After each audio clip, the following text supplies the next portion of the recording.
Hello, friends, and welcome back to Stories About Entitled People. Let's start our video with a little whine from our OP who complained about his experience with an annoying type of customer. So don't forget to subscribe to our channel if you're new here and turn on notifications so you don't miss a new video every single day. Here we go. I know what you're looking for. We still don't sell it. It's occurred to me that some customers seem to think that the item they're looking for will somehow materialize if they give us as much of a description as possible. A few examples. An older couple stops me as I'm supervising the sales floor, and the wife asks me if we sell LED candles. Me. No, ma'am. Unfortunately, we don't sell those. But I reckon other store may have what you're looking for. Customer. LED candles? Like for memorials? Me. Yes. I figured we were thinking of the same thing, and as I said, we don't sell them. Her husband then holds his phone up to my face. The screen showed a picture of an LED candle. Me, internally screaming, I know what that is. We definitely don't sell them. A few minutes later, I saw the couple speaking to one of the salespeople who had a look of help on his face. There was another time a few weeks later while I was at the top of the ladder looking for something on a high shelf when I heard the faint sound of a voice saying, "Light bulbs?" After I heard it 2 more times, I looked around to figure out where the voice was coming from since I didn't hear any salespeople responding. And I saw an old lady standing next to my ladder, looking up at me. Me. Oh, I'm sorry, ma'am, I didn't realize you were speaking to me. Because you just said light bulbs instead of excuse me or something that usually gets someone's attention? How can I help you? Old lady. Where are your light bulbs? Me. I'm sorry, we don't sell light bulbs. You could try the pharmacy across the street, perhaps. The old lady reaches into her purse and pulls out a light bulb to show me. Light bulbs. Like this kind. Me. Internally screaming. I know what a light bulb is. We just don't sell them, and clearly the light bulb in your head is a bit dim. We don't sell light bulbs of any kind. It's like some people think that even after we've said with certainty that we don't have what they need, they're asking multiple times each time with greater detail than the last will somehow make us suddenly realize we have a secret stash of them somewhere. And our second story. Local drunk no longer shops here. Today I was reminded of an event a couple of weeks ago when I was thanked for by the wife of local drunk for refusing to fuel his drinking addiction. So a little background on this. I've been working for this store for well over 5 years now, and I've always seen this guy come in most every day to buy a small bottle of cheap store brand vodka. Mind you, he wasn't bad at first, at least not when I started cashiering up front after spending 16 months in maintenance, but I did notice LD had a thing for being a bit of an A-hat when it comes to personal requests for him to stop either flirting with younger cashiers or doing something he knows the person hates. Me included in this.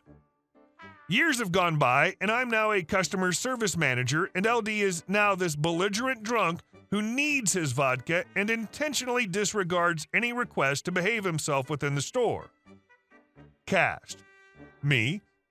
Local drunk, LD. Self-checkout host.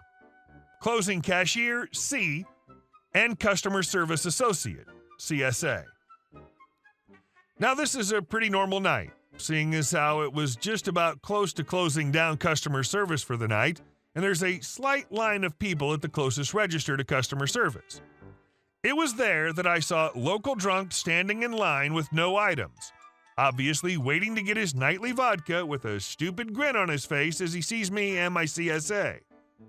Keep in mind, my associate and myself are small women, her about 4'11" while I'm 5'2", and he's easily 6'3", and our cashier is the only male associate we have on the clock at the time, and he's no taller than 5'4". No sooner I realize what he's getting, I'm called over by my self-checkout host to help with an issue with one of the machines. She believes I use magic to make the things work again and have to reapply it every so often. I eventually solve the problem, bills jammed up on exit and customer needed their change, and walk back to customer service. Something catches my eye as a penny is seen on the ground just in front of the gate that keeps customers out. I ask my CSA where this penny came from, and she tells me it was flung over here by LD. At this, I turn back to the open register and see that the man is gone.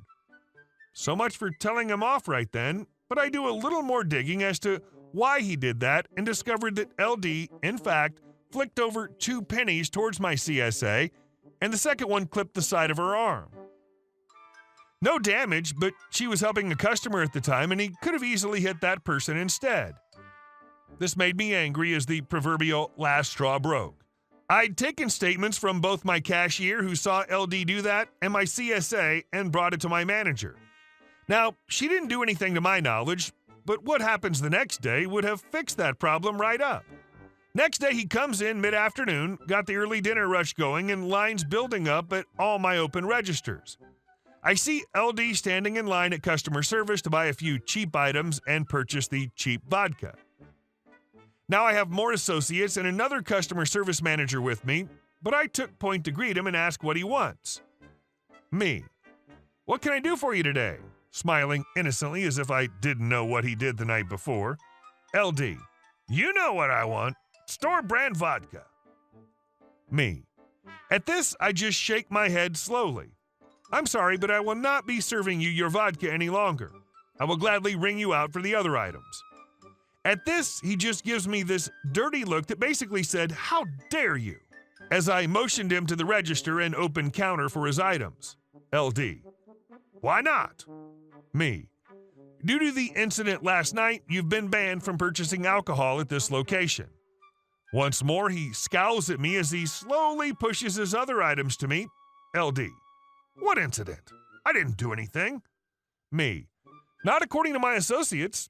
No more vodka will be served to you here. As I ring in the 2 cans and a cheap package of hot dogs. He just pulls himself up, trying very hard to intimidate me as he crossed his arms to make himself seem more angry. Then you just lost your best customer. I just smile and wave after he was done paying for his stuff. That's okay. I'll be sure to have a good chat with your wife next time I see her. I really did have a lovely chat with his wife, who's really kind and wants to leave LD's sorry hide because of his terrible behavior. She thanked me today, which brings me to write this up and share with everyone here. Thank you all for reading. Poor guy needs major help, and his wife's far too good for him.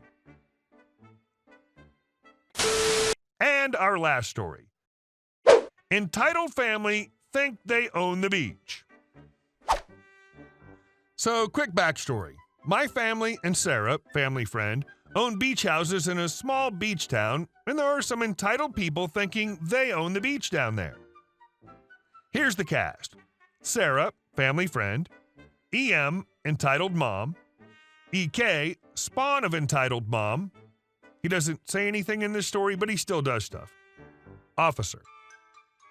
So Sarah took her family down, her husband, mother, children, and grandchildren, down to the pier so that they could go swimming. Because Sarah's mom was elderly, both Sarah and her mom decided to stay under the pavilion in the shade while watching everybody else swim. At first, everything was going good, and it looked like everybody was having a good time. Then, QEM and her family of 20-plus people gathering inside the small pavilion, setting up food, tables, and chairs directly behind Sarah and her mother. They couldn't even move or get out because of how close they were and how crowded everything was. Sarah still tried to be civil, and when she saw EM, she tried to ask her nicely to move. Sarah. Hi, would you mind moving your party over a little bit? My mom and I barely have any space to move. EM. Excuse me? We happen to live here, so we can do what we want. Sarah. This pavilion doesn't belong to anybody. It's public property. EM. Whatever. We're still not going anywhere. Sarah isn't a fan of arguing, so she and her mom just tried sucking it up and continued to watch their kids and grandkids play in the water. Unfortunately, that was short-lived as EM's family started blasting music and yelling inside of the pavilion. Then, entitled kid came along on a jet ski. The entire family saw him and began cheering, screaming his name, etc. EK came extremely close to the netting on the other side of the dock and began doing future eights on his jet ski, splashing water on other swimmers nearby and creating huge waves. Depending on the time of day, high tide and low tide, or the water at the other end of the dock, could get very deep, and any young kid at that end could probably struggle swimming down there. Luckily, Sarah told us that everybody at that end of the dock quickly got out when EK started doing this, and her kids and grandkids weren't that deep in the water, so everybody was fine. After a few minutes, EK finally left and everybody went back into the water. But EM's family still hasn't calmed down. Finally, Sarah and other beachgoers saw the flashing lights of a police car pull up to the beach area. Everybody smiled as they knew EM and her family were going to get in trouble. EM and her family saw the police car and attempted to ignore it, but suddenly grew quieter. The officer got out of the car and approached EM. "Officer, hello, ma'am. May I have a word with you?" EM, all innocent-like. "What's wrong, officer?" Officer, "I've been receiving numerous complaints throughout the past half hour in regards to your party causing a disturbance." EM, "What? We haven't been doing anything." Sarah, "Officer, they've been yelling and screaming the entire time they've been here, blasting music, and somebody from their family came by on a jet ski extremely close to the dock and started showing off." EM, "Mind your own damn business." Sarah, "How can I when I'm less than a foot away from you and you won't move?" Officer, "All right, here's how this is going to work out." To EM, "You can either move your family outside of the pavilion so that people can have room to sit, or you can leave the beach altogether." EM, "You can't do that. We have a beach house right over there." Officer, "Then you can either move your party over there or move your party outside of the pavilion."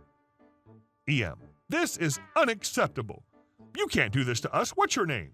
I'll make sure to write a report about you." Officer gives his name and badge number.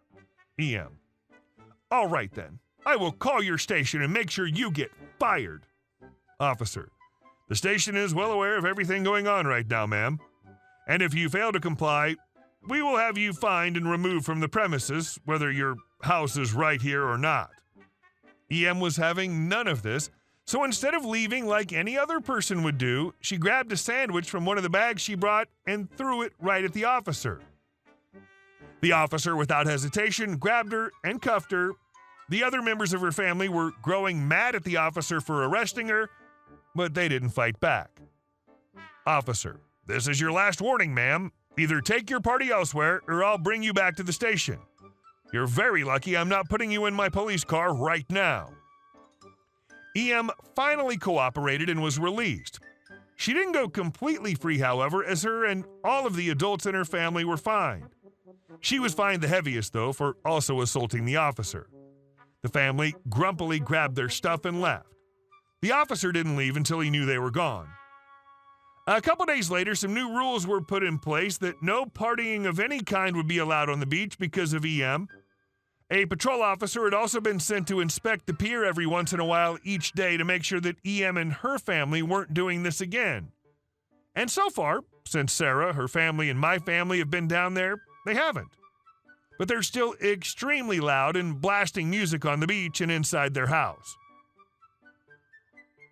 What did she think throwing a sandwich would do, other than getting her cuffed? Hey guys, thank you all for watching the video. I'll see you in the next one.